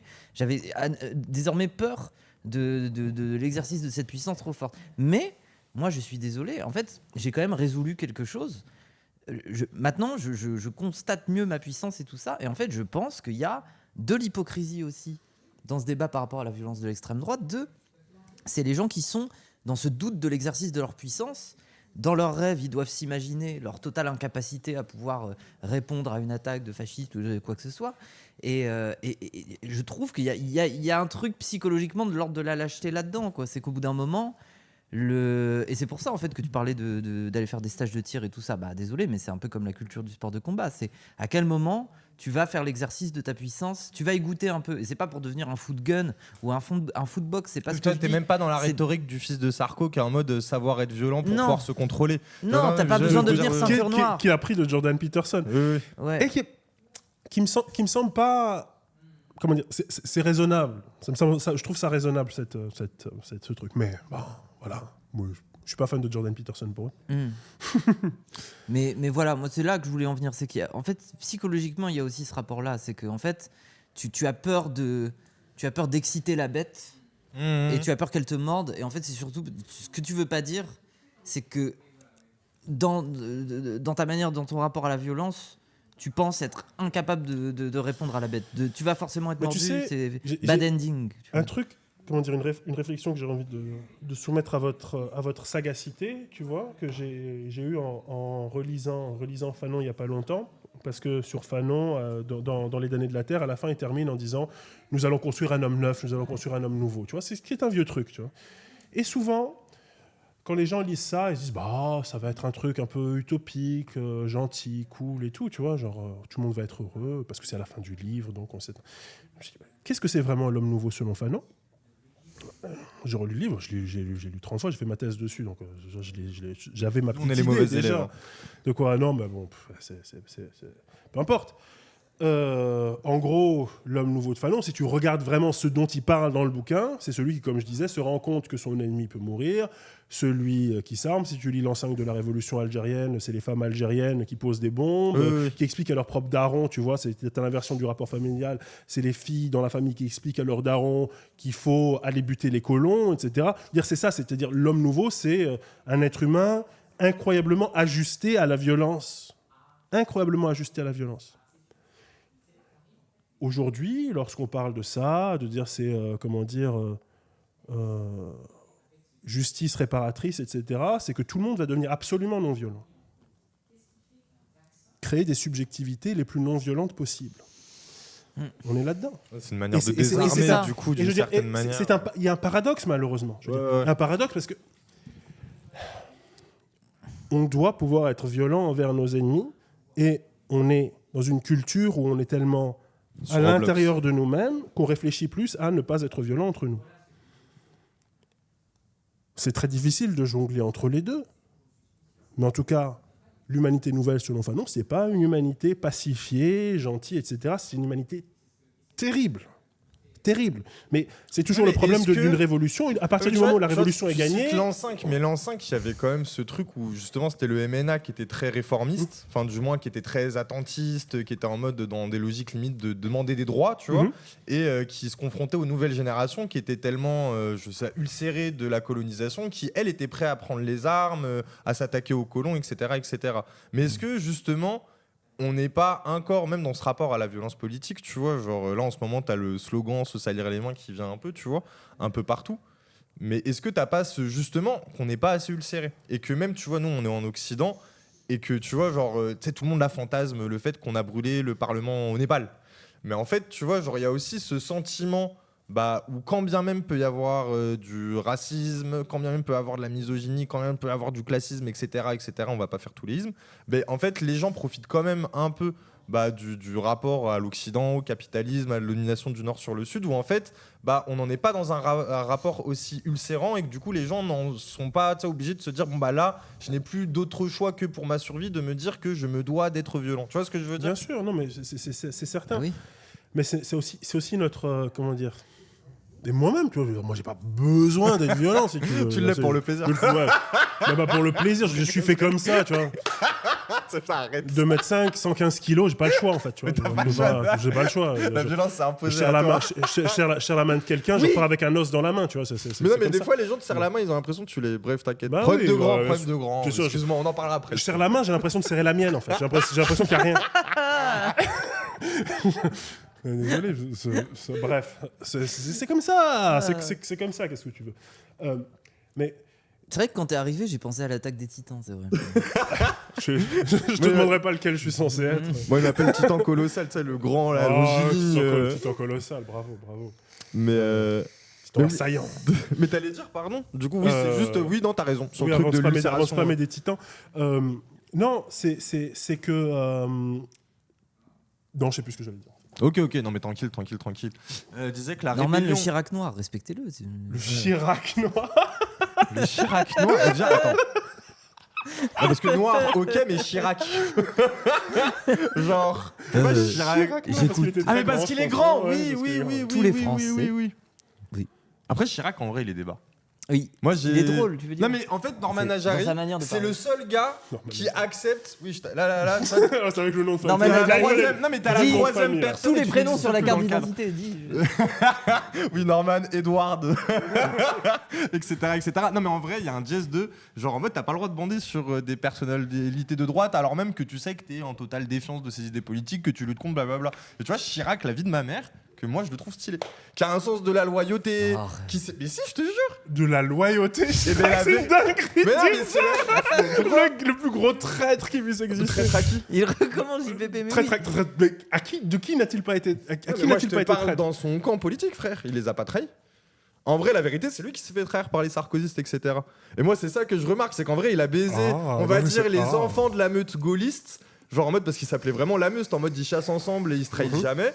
Et t'as Sarkozy qui complote dans leur dos avec Balladur et c'est ça qui a fait éclater le truc, tu vois. Et moi je trouve que tu sais t'avais une certaine élégance de la droite, je caricature, tu vois, genre en mode, moi, tu sais, c'est le truc de dire De Gaulle c'est un méchant, mais c'est un méchant qu'à la classe, tu vois, comparé, je sais pas, à un Trump, tu vois, genre qui est outrancier et qui a pas cette classe-là, tu vois. Moi, je préfère genre... 10 fois Trump à De Gaulle. Ah, mais toi, c'est parce qu'il te fait marrer. Trump, ouais, parce que il en impose aussi. Ouais, parce qu'il est monstrueux, en fait, parce qu'il est monstrueux. De Gaulle, il y a ce... Oui. Non, de Gaulle, il y a un style... Enfin, moi, je déteste De Gaulle, vraiment. Moi, j'aime bien Trump parce qu'il est kitsch. Ouais, Oui, exactement. oui, Tu vois, c'est le ça. kitsch qui me plaît. Non, mais bon, peut-être qu'on a fait le tour Ouais, sur... chacun son goût, chacun Oui, de chacun droite, son hein. goût. Non, mais tout ça pour dire, au moins, avec Norman, on peut dire qu'il y a des personnages de droite, même si c'est des fils de pute, des fois, ils sont un peu... Oui, après, on n'est pas Ouais. d'accord avec toi pour autant. Mais Ouais, mais chacun ses Bah, personnages. par exemple, Nick Fuentes, lourd, hein. Lourd, hein. bah, on a dit Je me rappellerai. Papacito, en vrai. Papacito. Ilias Latex sur la vieille droite, pue la merde, fait le deuil. Non, elle est réelle par contre. Tout ce que je te raconte là sur la vieille droite et tout, il est gaulliste, c'est vrai. Genre, ou alors c'est Cassandre qui écrit et qui a lu 20 000 mémoires de tous les hommes politiques de droite, Non, mais je t'assure que c'est vrai. Sur la meute gaulliste et tout, je te jure, c'est vrai. Mais j'allais dire, non, mais sur T'as Charlie littéralement dit, Raz, t'es trop con, ça doit être Cassandre qui écrit. Non, je dis oui. Oui, parce que c'est comme Ratatouille, quoi. Il y a Cassandre le rat qui aide Raz le cuisinier à faire les choses, sinon il pourrait rien faire. C'est ça la réalité. Un avis sur Rachida Dati, Norman Najari. Mauvais avis, j'aime pas. Je sais qu'il y a beaucoup de gens qui bandent là-dessus, mais moi, éclaté au sol. Non, Mais on en revient à l'empathie, non, parce que pour moi, c'est Non, le. c'est bien. C'est le Vas-y, côté explique. rebeu municipaliste, Ouais, un peu je sais. fonctionnariat. Je sais. J'endosse le rôle de l'État Non, mais je parce sais. que l'État m'oblige à être comme ça. Je sais et au fur et à mesure, je sais que les rebeux kiffent ça. Probablement, si j'étais rebeu, je kifferais, mais là, juste en tant que Renoir, Mais non, non, ça passe je pas. m'en bats tu vois, les couilles. ça me reste là. Je suis mort de rire. Non, mais sur Kirk, peut-être qu'on a tout dit, mais. Mais j'aimerais l'estimation de la valeur de ces sacs à main cumulés. Oui, Ça oui, m'intéresse. pareil. Ça m'intéresse. Les Ça sketchs m'intéresse. des Guignols où tu la voyais en défilé rentrer dans les prisons quand elle mettait les peines flanchées. Tu Non, vois, en non. mode elle portait du Dior, elle changeait de sac, Bah mais oui. quel corps. Non, mais c'est ça, tout. non, je suis Incroyable. grande icône de la mode, mais icône politique Donc, éclatée au sol. 0. Et même je veux dire, ses meilleurs punchlines, c'est des trucs qu'elle a sortis en privé, tu vois, quand elle traite Guéant de nazi, tu vois, quand elle est sur un plateau, elle est nulle à chier. Enfin, je veux dire, tu vois, c'est quelqu'un qui en privé doit être intéressant, mais toute sa persona politique est pas intéressante, à part esthétiquement, tu vois. Elle est élégante et tout, elle a du style, mais quand elle parle, c'est de la merde. Tu vois, c'est même pas, tu vois, c'est même pas intéressant. Ce qui est intéressant, c'est le mythe de comment elle manœuvre en coulisses et tout. Mais ça, quand tu auras un biopic de Dati, ça deviendra intéressant, tu vois, je pense. Ouais. Mais le personnage comme ça, comme il existe médiatiquement, je trouve éclaté. Mais on peut. Moi, j'aimerais juste revenir sur un truc, revenir sur Kirk, parce que je sais même pas, ça fait combien de temps qu'on Vas-y, traîne, ça vas-y. fait 1h30. J'allais dire, ouais, Kirk, en vrai, il y a le truc où là, il y a la théorie, bah, t'avais un peu le combat dont vous parliez avec Fuentes, mais parce qu'en fait, Fuentes, il représente une extrême droite plus radicale, plus outrancière, Antisémite. et totalement antisémite vis-à-vis de Kirk, et que même à la base, du coup, il y a Trump qui se fait un peu dépasser par ça vis-à-vis des MAGA, et même là, tu vois, il y a eu la vidéo où on lui dit, alors, je sais plus ce qu'on lui dit, les journalistes se disent, ah, vous avez vu, Kirk est mort. Il a dit, oui, on est en train de construire la nouvelle salle des fêtes de la Maison Blanche. Tu sais, en mode, on change très vite de sujet, je m'en bats les couilles, limite de la mort de Kirk, alors même que 2 jours ou 1 jour avant, il est en mode, waouh, c'est un scandale. Est-ce que t'as pas l'impression que ça révèle quelque chose un peu du bloc de droite américain après- où il y a vraiment... Oui. Non, vas-y, continue. Mais non, mais c'est juste, moi je te dirais, c'est parce que le besoin de renouveau se fait de manière accélérée là. Imagine les pédophiles. Oui, c'est vrai. Tu vois ce que Et je veux puis dire même, il y a des promesses d'élection qui n'ont pas été tenues. Tu vois, c'était le truc de il va régler la guerre. Epstein, Poutine. le dossier Epstein. Tu nous le sors, le dossier Epstein? Bah Attends, oui, il est dans ma bah poche. oui. Mais non, mais Non, pas du tout. en fait, je pense, Non, pas du tout. T'as bien dit que tu l'avais pas, en fait. T'as peut-être précisé que tu l'avais pas. je pense Bah, qu'il y a- je vérifie chez moi. Mais dans, non, dans la base, en plus il est malade. Dans la base, il y a des gens très inquiets de. Oh putain, il faut déjà qu'on prépare le renouveau là. Mais parce qu'il Trouver a un nouvel angle, prendre la droite par sa droite. Parce qu'il a fait un tas de promesses auxquelles il n'a pas répondu. Tu vois, par exemple, je sais, enfin, tu vois, genre, je sais, tout l'imaginaire concentrationnaire, virer tous les délinquants ou les Déjà mettre en ça. prison. Je sais pas, tu vois, la guerre en Ukraine, moi, un jour, je la Ou règle. même En ces soi- taxes qui servent à rien. Oui, voilà, tu vois, par exemple, tout le délire des taxes. Ah ouais. Et en fait, j'ai l'impression qu'il y a eu un tas de promesses qui a été faites à sa base Mais c'est politique drôle, ouais. qu'il a pas pu tenir et que du coup, sa base politique est en mode, mes frères, en fait, soit c'est le deep state, tu vois, je caricature avec les termes QAnon, soit c'est le deep state, soit t'es un mec du deep state. Donc Ouais. là, t'as intérêt de nous prouver que tu fais pas partie du lot parce qu'on t'a fait confiance, on t'a donné cette confiance. Mais c'est dingue parce qu'en fait, il s'est passé exactement la même chose. Et je m'étais gouré, mais j'étais pas le seul à m'être gouré parce que Curtis Yarvin, le mec, le technofasciste en chef, c'était gouré de la même manière. Parce qu'il a commencé tellement fort, tu vois, en créant le Doge, etc., en spammant ses ordres exécutifs pour interdire un tas de trucs, pour bannir des objets de recherche, pour déterminer des genres, etc. Enfin, tu vois, je sais plus, il y en avait plus d'une centaine, 150, un truc comme ça. Il avait spammé des décrets. Il avait créé le Doge pour définancer tout un tas d'organisations gouvernementales des États-Unis. Il avait rafalé les mesures fascistes. Et on s'est dit, bon, ok, alors là, on se tient à notre chaise, ça va être 4 années absolument terrifiantes. Et il a fait exactement comme il avait fait avant, quand il avait nommé Steve Bannon à la Maison-Blanche, à 2 postes clés qui cumulaient. Au bout de quelques jours, il le vire, business as usual. Et là, on dirait qu'il fait exactement la même chose. Et je ne pensais pas qu'il ferait exactement la même chose, mais il fait exactement la même chose, quoi. C'est-à-dire qu'il a commencé ultra fort et maintenant, c'est l'establishment qui gagne. Sans doute aussi poussé par les histoires de Epstein, etc., du fait qu'il est rattrapé par des affaires, il doit s'en remettre. Ce qui joue derrière Epstein, c'est le gage de sa moralité, quoi. Est-ce que toi, t'es plus moraux que... C'est même pas le gage de sa moralité, c'est sa survie qui est en jeu. Okay. Je veux dire, c'est sa survie qui est en jeu. Oui, c'est vrai, pardon. C'est une affaire pédophilique absolument gigantesque à laquelle il pourrait être mené la plus grande affaire de trafic d'êtres humains pédophiliques de l'histoire des États-Unis. Ou tu sais, c'est même le truc des Pizzagate, tout ça, tu vois. Non, bien sûr. De, oh là là, mais sauf que là, c'est réel. Il est dedans. C'est réel. Il est dedans. Si ça sort, il est mort. Mais c'est dingue que ce soit pas sorti. En fait, je sais même pas comment ça se fait que le truc est jamais leak. Mais je pense parce que les gens sont tellement effrayés pour leur vie que. Ouais. Il y a des verrous vis-à-vis de ça. Ouais, c'est dur de pas être conspi là-dedans, mais en tout cas, c'est certain que. Les menaces et quand bon, bref. En tout cas, là, Trump justement décélère vis-à-vis des promesses fascistes un peu qu'il a décélère. Ça veut pas dire qu'il n'est pas moins. Mais du coup, tu vois, il y a quand même ce truc où la base. Il était extrêmement vite au départ. Ouais. Et là, clairement, on n'est plus sur le même. Je me dis, c'est un risque pour lui, tu vois. C'est vrai, c'est un risque pour lui et sa survie sur même une prochaine élection, tu vois. Genre, est-ce qu'il pourra y survivre politiquement ? Il peut plus se présenter de toute façon. Parce qu'il a fait 2 mandats. Il y avait des trucs qui circulaient sur lesquels, oui, il pourrait tricher avec la Constitution pour se représenter. Je pense pas du tout qu'il le fera. Tout le monde dit que c'est J.D. Vance qui va lui succéder, ce qui est possible. Surtout, il est vieux et malade. Oui, il est vieux et malade, exactement. Il est pas du tout en forme pour faire quoi que ce soit. Il va terminer son existence là. C'est pas Macron, quoi. Macron, il a eu vraiment la tentation de revenir sur le truc. À un moment, c'est pas Macron, quoi. Ça n'aurait aucun intérêt de se mettre à parier là-dessus. Je pense pas qu'il a envie de refaire une campagne. Même, à la limite, s'il a un successeur de 30, 40 ans, 50 ans, oui, peut-être que le mec sera tenté, mais. Bah non, peut-être qu'on a fait le tour. Si après là, c'est des chips pour grignoter. Après, moi, sur Charlie Kirk, non, mais c'est après, par exemple, toi, tu connais Hassan Abi. Oui, j'allais parler de lui.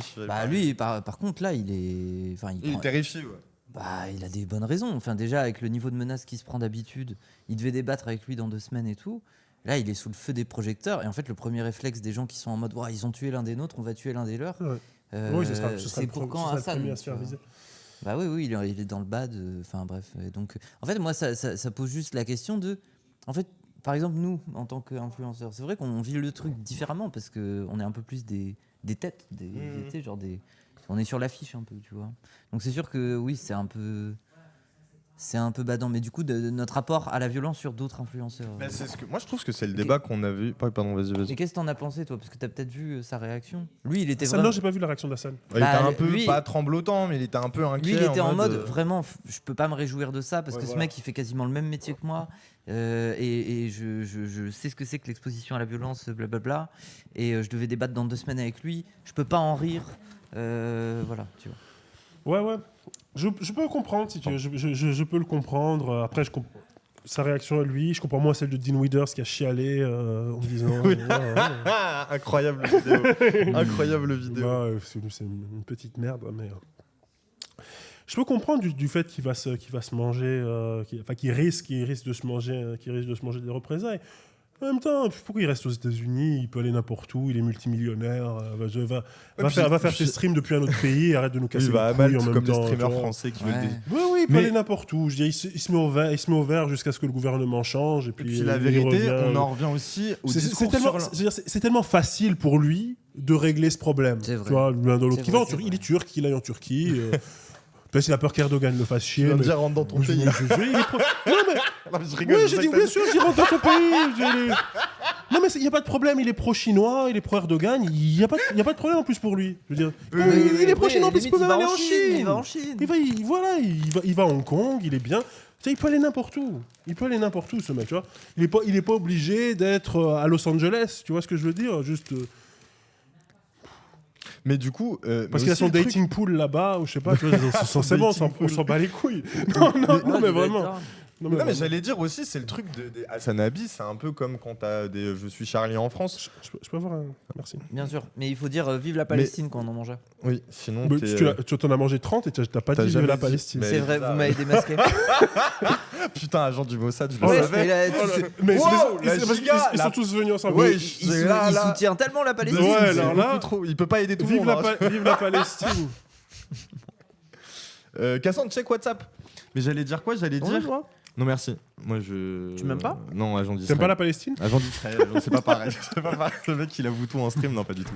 Mais j'allais dire quoi? Ouais, puis c'est le truc de l'empathie, où c'est justement t'encenses l'empathie par peur que ça t'arrive, et que du coup, t'admets qu'il y a des termes du débat qui. Enfin, il y a une logique, il y a un cadre du débat qui est acceptable, et que limite, tu déconsidères ton rapport à la politique parce que tu l'as trop projeté dans les logiques opportunistes de ton métier, style être influenceur, être journaliste, et que du coup, t'oublies qu'en fait ton discours a une portée réelle sur la vie des gens et que cette portée réelle, elle peut se transformer en véritable violence quand elle amène beaucoup de frustration. Et que du coup, tu vois, genre, tu vois, tout à l'heure tu disais le journaliste du Monde ou Salomé Saké, mais en soi, c'est des gens qu'oublient, tu vois, qu'indirectement, il y a un champ de la radicalité, il y a un champ des oppositions des idées, et que ce champ-là, il n'est pas que vertueux grâce aux règles du débat. En fait, il a un impact sur la vie des gens et que cet impact-là crée de la violence, tu vois. Genre, et non, mais parce que je voulais revenir, c'est ça, tu vois, la peur d'Hassanabi, on en revient à la discussion sur l'empathie qu'on avait tout à l'heure. Pour moi, c'était beaucoup je trouve qu'il y avait le pont. Peut-être que je dis de la merde, je sais pas. On dirait qu'ils veulent conjurer la violence qui pourrait s'abattre sur eux en disant que c'est mal. Mais c'est pas comme ça que ça marche. Tu vois, il suffit pas de dire oh la violence c'est très très mal et comme ça miraculeusement tu vas pas en être victime. Tu vois. Oui. Et même je dis. Ouais, mais après, c'est une réflexion sur l'engagement politique. En tant que corps, où est-ce que tu te positionnes? Est-ce que tu vas jusqu'au bout dans cette idée de c'est sacrificiel au fond aussi, tu vois? Parce que c'est vrai que moi, je me suis posé la question. Je me suis dit, si demain je suis à la place d'Hassanabi, comment je réagis psychologiquement? C'est vrai que j'y pense. Moi, je me dis, waouh, tous les moments, logique, tous les moments d'intimité que j'ai avec mes proches et tout. Oui, mais tout en ça, même temps, pour la lutte, tu vois. C'est sûr, c'est toujours un sujet dur. Mais en même temps, c'est le debate bro qui a pleuré. C'est de la viande pour facho, cette réaction. Bref, bien oui, sûr. on pourrait le faire à la fin. Voilà, pour rigoler, on pourrait le regarder. Dean Withers, envoie le lien, Raz, on le regarde si tu veux pour finir. Mais en même temps, c'est le gage de ton engagement. Tu vois? Enfin, moi, je sais pas, tu vois, il y a le truc, mais moi, c'est désolé. Mais c'est le truc un peu Kouria avait sorti là sur son texte pour je sais plus c'était sur quoi, bref c'était le truc sur les patriotes mais bref je m'en fous, mais c'est le truc de salir les mains.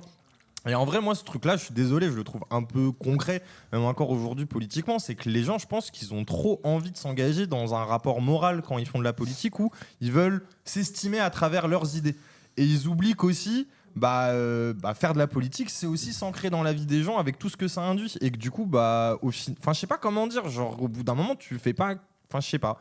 Un truc, c'est normal, tu vois, que t'en arrives à des logiques comme ça. Est-ce que la violence politique existe? En fait, j'ai peur. Est-ce que la violence politique existe, oui ou non? Oui, non. Est-ce que si tu dis, non, est-ce que si tu la condamnes, ça va la faire arrêter? Non. Si tu dis je condamne. Alors on arrête juste ça, tu vois. Voilà, rasoir d'Occam. On arrête avec ce truc de merde de simple et efficace. C'est mauvais. Non mais parce que c'est juste incantatoire quoi. C'est incantatoire, exactement. C'est juste une manière de construire une espèce de persona qui est contre. Tu penses? Parce que mais bien sûr que oui. C'est une manière de construire une espèce de persona qui est contre ça. Moi, Salomé Saké, j'ai dit que j'étais contre. Je condamne la violence parce que comment dire, l'écosystème médiatique fait que si tu condamnes pas la violence, tu es pas bien vu, donc c'est une mauvaise chose. Et après, on va te parler. Soit on t'invite pas dans les interviews, soit quand on t'invite dans les interviews, pendant 30 minutes, on te parle de ça. Moi, je te dis ça Mais parce surtout, que non, ils ont fait disparaître la non-violence de gauche. C'est impossible en fait. Tu ne peux plus, en fait, aujourd'hui, à cause des médias et de l'atmosphère médiatique, tu ne peux plus faire un mouvement pacifiste. Tu ne peux pas faire un mouvement non violent. C'est pas possible. Puisqu'il y a tellement de caméras braquées, il y a tellement de flics qui cherchent à sortir les gens d'eux-mêmes, à les mettre en colère, tu vois, à avoir des images. Parce que c'est au final, les deux corps fonctionnent un peu de la même manière. C'est-à-dire qu'un flic sait que quand il tape, il y a potentiellement une image derrière, et un journaliste sait que quand il y a une charge, il y a potentiellement une image à la clé.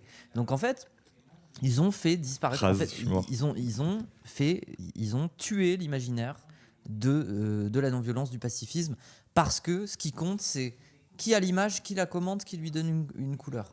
Donc, qu'est-ce qu'on fait de ça en fait, genre au bout d'un moment, est-ce qu'on continue de croire, est-ce qu'on renouvelle la lutte non violente, est-ce qu'on trouve des stratégies pour la faire s'exprimer, ou alors est-ce qu'on doit abandonner l'idée que de toute façon on ne sera pas non violent. C'est eux qui ont le monopole de cette non violence, enfin de caractériser ce qui est violent ou pas, parce que eux on les écoute et nous on est en minorité, on est là sur Twitch à faire enfin voilà quoi, bref. Non mais je sais pas quoi rajouter, je sais pas si t'as un truc ça me fait cogiter à dire Norman pour finir, je sais pas. En vrai, c'était une discussion intéressante. De fait, ouais, Raz, il disait, mais pareil, moi je suis grave d'accord. Raz, il dit, anyway, la méta-condamnation, j'ai pu regarder ce rappeur a condamné un truc sur scène entre deux morceaux. Médiocre, oui, et puis la personne, du coup, va pouvoir se targuer d'une image politique parce que dans le champ, les autres rappeurs osent difficilement s'engager et que rien qu'énoncer la condamnation suffit à être érigé au statut du plus grand militant, à l'image de, je sais pas. Genre de Marx, Malcolm X et Tutti Quanti, tu vois, genre en mode. Et oui, ils vont parler d'Hollow Knight. Moi, je vais aller fumer une clope pendant qu'ils vont parler d'Hollow Knight. Et je reviendrai. Mais globalement, attends, vous faites, ouais, je crois qu'on a fait le tour du sujet, quoi. Genre, c'est juste ce que ce débat révèle, tu vois, au-delà même de la mort de cœur, qui est un peu du paradigme de la droite aux États-Unis, blablabla. C'est aussi ce rapport à la moralité vis-à-vis de la violence qui est un peu consternant. Enfin, et même vis-à-vis de l'engagement, parce que nous, on est des gens qu'on juge violents. De par notre humour, tu vois, par exemple, de par notre humour, le fait qu'on... Mais je te jure qu'il y a des gens qui nous voient comme ça. Ils sont ils nous perçoivent comme ça, des violents. Mais moi, tu vois, je m'en fous qu'on me voit comme ça. Je veux dire, en mode, pour moi, c'est pas ça la violence. Mais si tu veux me voir comme violent, limite, tant mieux. Parce après, que peut-être que... Je pense qu'il y a plus de gens de gauche qui nous trouvent violents que de gens de droite. Bah oui, non, mais c'est sûr. Ça c'est clair. Ça c'est clair. Je sais pas. Mais ça c'est catastrophique, tu vois. C'est catastrophique à quel point, c'est ce que je disais avant, à quel point la violence est devenue étrangère à la culture politique de la gauche. Et c'est catastrophique. Tu vois, et nous, violence, c'est ricaner, faire une blague, tu vois, genre, ou alors critiquer politiquement. Tu vois, il y a des genre Dany et Raz, on a dit que encore une fois, c'est pas de la non-violence, c'est du masochisme. C'est du masochisme. Vous aimez vous faire mal, vous aimez avoir mal, vous aimez être en position de victime, ok, très bien. C'est des kinks cachés. C'est de la merde en fait. Vous allez toujours perdre. Et tant mieux, puisque vous voulez perdre, puisque vous êtes masochiste. Non, vous aimez perdre. Ils ont des safe space. Moi, je suis d'accord. Oui, exactement. Oui, Safe mais moi, space, pour moi, il n'y a rien de plus masochiste qu'un safe space. Et puis même, il n'y a pas plus, tu sais, c'est l'imaginaire sécuritaire que le fascisme à double, tu vois, genre en mode, les gens voudraient que tout soit safe. En mode, c'est vraiment, tu rends pas safe par sécurité, globalement, bon, t'as la terminologie de la droite en France. Si vous voulez vous matraquer, vous allez vous faire matraquer, vous inquiétez pas. Mais vous trouverez toujours une matraque à votre taille.